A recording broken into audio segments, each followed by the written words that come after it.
What's up guys, Rick here from Shop Productions, and today we're going to be looking at a tileable block swapper design that I created. Now, for those of you who don't know what a block swapper is, I have a small version here, and it's essentially what people use to create hidden lighting or hidden crafting benches.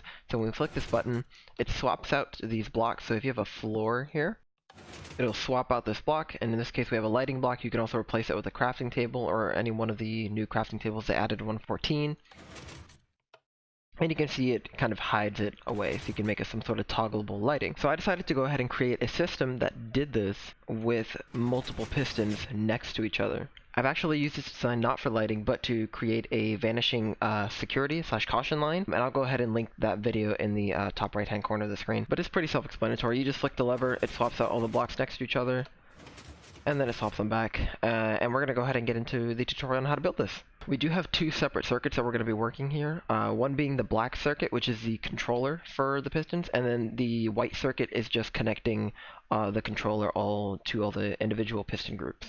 So let's go ahead and get started. You're going to place a block with a lever on it, plus a piece of redstone dust on top of that. We're going to put two blocks next to it, one with the redstone torch on top, and then one with another piece of dust. We're going to put an observer on this piece of redstone, so it's watching that piece of redstone. That observer is going to go into a dropper, which is going to have a hopper on top, and you can go ahead and put one of any item in here. Out the back of this dropper, we're going to go ahead and put a comparator with a repeater going into a block with a piece of redstone dust on the bottom.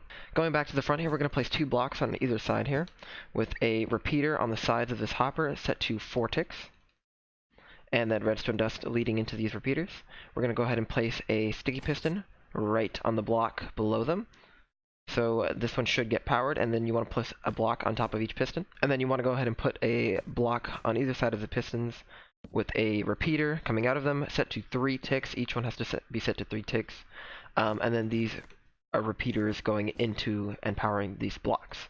And that's pretty much the controller circuit completely done. So you should see something like this when you flick the lever. It just kind of switches the pistons, and you should see that middle line blink.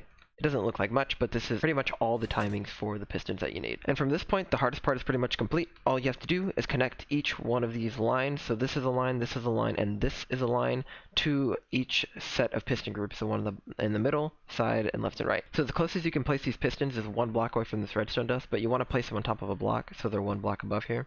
And then we're going to have this line of blocks here.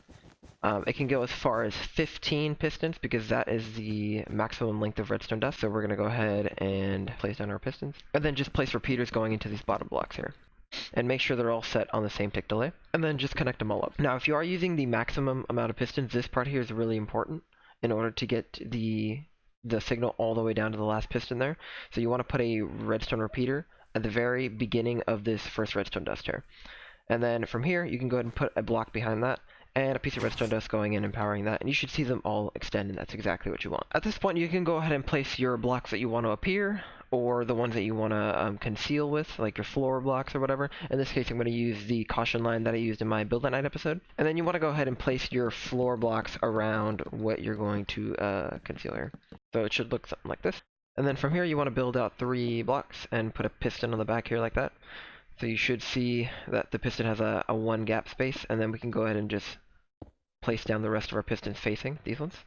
And then you just repeat the same thing on the other side so that it looks something like this. You want to go ahead and put the repeaters and redstone dust behind them, and then just go ahead and connect it all up to either side of these black blocks here. Remembering to put the repeater at the beginning here if you are doing the maximum 15.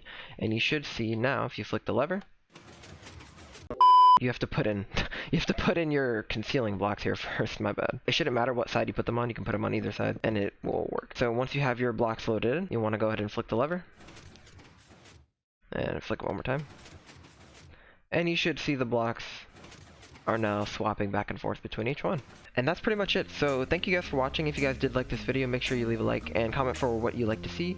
And make sure to subscribe if you like more of this content and you want some more of it in the future. Leave me some redstone suggestions in the comments too if you want to see anything specific in mind. With that being said, I will see you guys in the next one.